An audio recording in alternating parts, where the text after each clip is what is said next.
माझं शिबिर आहे 8 ते 12 एप्रिल आता 2017ला नवीन आता पुढच्या महिन्यामध्ये नाशिकला आहे. नाशिकपासून 15 किलोमीटरवर सध्या लॉन आहे. त्या ठिकाणी 600 रुपये फी आहे.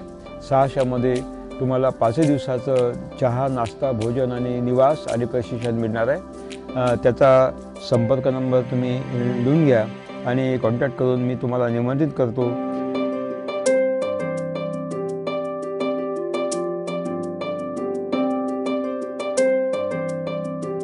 आणि त्यानंतर दुसरं शिबिर आहे मुरबाडला 22 ते 26 एप्रिल. मुरबाड जिल्हा ठाणे, कर्जतजवळ आहे किंवा ठाण्याहून तुम्हाला येता येतं. तिथला नंबर आहे